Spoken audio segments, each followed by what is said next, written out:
ഷവോമിയുടെ Xiaomi pad 7 എന്ന പുതിയൊരു tablet ഇപ്പം ഇന്ത്യൻ മാർക്കറ്റിൽ ലോഞ്ച് ചെയ്തിട്ടുണ്ട്. ഈ ഒരു ടാബ്ലറ്റ് 28,000 രൂപ പ്രൈസ് റേഞ്ചിലായിട്ടാണ് വരുന്നത്. ഈ ഒരു വീഡിയോയിൽ നമ്മൾ നോക്കാൻ പോകുന്നത് ഷവോമി പാഡ് 7 എന്നുള്ള ടാബിനെ പറ്റിയിട്ടാണ്. അപ്പം നമ്മൾ ആദ്യം ഫീച്ചേഴ്സും കാര്യങ്ങളൊക്കെ നോക്കുകയാണെന്നുണ്ടെങ്കിൽ ഡിസ്പ്ലേയുടെ കാര്യത്തിൽ ഷവോമി പാഡ് 7 11.2 ഇഞ്ചിന്റെ 3.2K റെസൊല്യൂഷനിൽ വരുന്ന ഡിസ്പ്ലേ ആണ് വരുന്നത്. അപ്പം അത്യാവശ്യം നല്ല റെസൊല്യൂഷൻ ഒക്കെ വരുന്നുണ്ട്. അത്യാവശ്യം വലിയൊരു ഡിസ്പ്ലേ സൈസും ഇതിൽ വരുന്നുണ്ട്. LCD പാനലാണ് ഇതിൽ ഉപയോഗിച്ചിരിക്കുന്നത്. ഇപ്പോൾ ഫോണുകളുടെ ഒക്കെ കാര്യത്തിലാണെന്നുണ്ടെങ്കിൽ നമുക്ക് ഈ ഒരു പ്രൈസ് റേഞ്ചിൽ അമോലെഡ് ഡിസ്പ്ലേ എക്സ്പെക്ട് ചെയ്യാം. പക്ഷെ ടാബുകളുടെ കാര്യത്തിൽ ഇപ്പോഴത്തതിൽ ഈ ഒരു പ്രൈസ് റേഞ്ചിൽ നമുക്ക് അമോലെഡ് ഡിസ്പ്ലേ എക്സ്പെക്ട് ചെയ്യാൻ പറ്റില്ല. അപ്പം LCD പാനൽ എന്നുള്ളത് ഓക്കെയാണ് ടാബുകളുടെ കാര്യത്തിൽ ഈ ഒരു പ്രൈസ് റേഞ്ചിൽ. പിന്നെ 144 ഹെർട്സിന്റെ റിഫ്രഷ് റേറ്റ് ഇതിൽ സപ്പോർട്ട് ചെയ്യുന്നുണ്ട്. 360 ഹെർട്സിന്റെ ടച്ച് സാമ്പിളിംഗ് റേറ്റ് ഇതിൽ വരുന്നുണ്ട്.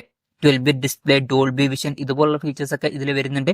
പീക്ക് ബ്രൈറ്റ്നസ് വരുന്നത് 800 നിറ്റ്സ് ആണ്. 3:2 എന്നുള്ള ആസ്പെക്ട് റേഷ്യോയിലാണ് ഈ ഒരു ടാബ്ലറ്റ് വരുന്നത്. ഈ ഒരു ടാബിന്റെ ഫ്രണ്ടിൽ ഗൊറില്ല ഗ്ലാസ് 3യുടെ പ്രൊട്ടക്ഷൻ കൊടുത്തിട്ടുണ്ട്. പിന്നെ ഈ ഒരു ടാബിന്റെ നാനോ ടെക്സ്ചർ ഡിസ്പ്ലേയുമായിട്ട് വരുന്ന ഒരു എഡിഷനും വരുന്നുണ്ട്. അപ്പം അതിൽ കുറച്ചും കൂടി ബെറ്റർ ആയിട്ടുള്ള ഡിസ്പ്ലേ ക്വാളിറ്റിയും കാര്യങ്ങളൊക്കെ നമുക്ക് ലഭിക്കുന്നതായിരിക്കും. അപ്പം ഡിസ്പ്ലേ ഫീച്ചേഴ്സ് മൊത്തത്തിൽ നോക്കുമ്പോൾ ഈ ഒരു പ്രൈസ് റേഞ്ചിന് പറ്റിയിട്ടുള്ള അത്യാവശ്യം തിരക്കേടില്ലാത്ത ഡിസ്പ്ലേ ഫീച്ചേഴ്സ് ഇതിൽ വരുന്നുണ്ട് എന്ന് പറയാവുന്നതാണ്. പിന്നെ ടാബിന്റെ വെയിറ്റ് വരുന്നത് 500 ഗ്രാം ആണ്. തിക്നെസ് വരുന്നത് 6.18 mm മാത്രമാണ്. പിന്നെ IP52 റേറ്റിംഗ് ഒക്കെ ഇതിൽ സപ്പോർട്ട് ചെയ്യുന്നുണ്ട്. മെറ്റൽ യൂണി ബോഡിയാണ് ഇതിൽ വരുന്നത്. ഈ ഒരു ടാബിന്റെ ഗ്രാഫൈറ്റ് ഗ്രേ, മിറാജ് പർപ്പിൾ, അതുപോലെ തന്നെ സേജ് ഗ്രീൻ എന്നീ കളർ വേരിയൻസ് ആണ് ഇപ്പൊ ലോഞ്ച് ചെയ്തിരിക്കുന്നത്.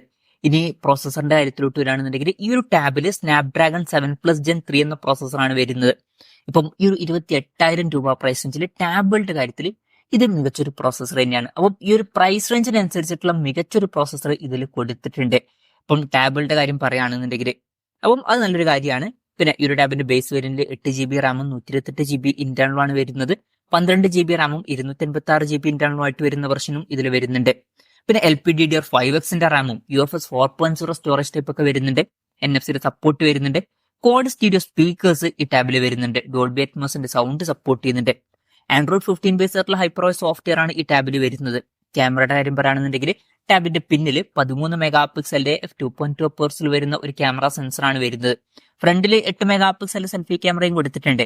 ഓൺ പേപ്പർ തിരക്കേടില്ലാത്ത ഒരു ക്യാമറ സ്പെസിഫിക്കേഷൻ ആണ് ഇത് എന്നൊക്കെ പറയാവുന്നതാണ് ടാബുകളുടെ കാര്യത്തിൽ. ഇപ്പോൾ ഫോണുകളുടെ ഒക്കെ കാര്യത്തിലാണെന്നുണ്ടെങ്കിൽ നമുക്ക് ബെറ്റർ ആയിട്ടുള്ള ക്യാമറ ഫീച്ചേഴ്സ് എക്സ്പെക്ട് ചെയ്യാം. പക്ഷെ ടാബ് എന്ന് പറയുന്നത് അതുപോലെയല്ല. ടാബ് എന്ന് പറയുന്നത് ക്യാമറ ഫോക്കസ്ഡ് ആയിട്ടുള്ള ഒരു ഡിവൈസേ അല്ല. അപ്പം ബേസിക് ആയിട്ടുള്ള ഒരു ക്യാമറ സെറ്റപ്പ് മതി. അപ്പം ഈ ഒരു പ്രൈസ് റേഞ്ചിൽ തിരക്കേടില്ലാത്ത ഒരു ക്യാമറ സെറ്റപ്പ് ആണ് എന്ന് പറയാം ടാബുകളുടെ കാര്യത്തിൽ. ഇനി ബാറ്ററിയുടെ കാര്യത്തിലോട്ട് വരികയാണെന്നുണ്ടെങ്കിൽ 8850 mAh ബാറ്ററിയാണ് വരുന്നത്. ടാബുകളുടെ കാര്യത്തിൽ തിരക്കേടില്ലാത്തൊരു ബാറ്ററി കപ്പാസിറ്റിയാണ്. 45 വാട്ടിന്റെ ഫാസ്റ്റ് സപ്പോർട്ട് വരുന്നുണ്ട്. തിരക്കേടില്ലാത്തൊരു ചാർജിങ് സ്പീഡുമാണ്. പിന്നെ Type C ചാർജിംഗ് പോർട്ടും ഇതിൽ കൊടുത്തിട്ടുണ്ട്. ഇതിൽ USB 3.2 Gen 1 സപ്പോർട്ട് ഒക്കെ വരുന്നുണ്ട്. ബാറ്ററി സെറ്റപ്പ് മൊത്തത്തിൽ നോക്കുമ്പോൾ ഈ ഒരു പ്രൈസ് റേഞ്ചിനനുസരിച്ചുള്ള തിരക്കേടില്ലാത്തൊരു ബാറ്ററി സെറ്റപ്പ് വരുന്നുണ്ട് എന്ന് പറയാവുന്നതാണ്. അപ്പം ഇതൊക്കെയാണ് ഫീച്ചേഴ്സിനെ പറ്റി പറയാനുള്ള കാര്യങ്ങൾ. ഇനി വിലയുടെ കാര്യം പറയുകയാണെന്നുണ്ടെങ്കിൽ 8GB റാം വെർഷന്റെ വില വരുന്നത് 27,999 രൂപയാണ്. 12GB റാം വെർഷന്റെ വില വരുന്നത് 30,999 രൂപയാണ്.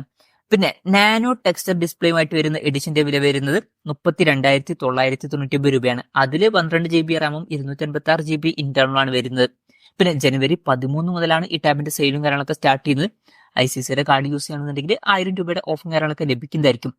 എന്തായാലും ഓവറോൾ നോക്കുകയാണെന്നുണ്ടെങ്കിൽ ഈ ഒരു പ്രൈസ് റേഞ്ചിൽ ഈ ഒരു ടാബ് അത്യാവശ്യം നല്ലൊരു ടാബാണ് എന്നൊക്കെ തന്നെ പറയാവുന്നതാണ്. അത്യാവശ്യം നല്ലൊരു ആൻഡ്രോയിഡ് ടാബ്ലറ്റ് ആണ് ഇത്.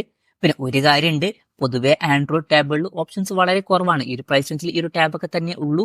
എന്നാലും ഈ ഒരു പ്രൈസ് റേഞ്ചിൽ നിങ്ങൾ ആൻഡ്രോയിഡ് ടാബ്ലറ്റ് നോക്കുകയാണെന്നുണ്ടെങ്കിൽ ഇപ്പോഴത്തതിൽ ഇത് കൺസിഡർ ചെയ്യാൻ പറ്റിയിട്ടുള്ള മികച്ചൊരു ഓപ്ഷൻ തന്നെയായിരിക്കും.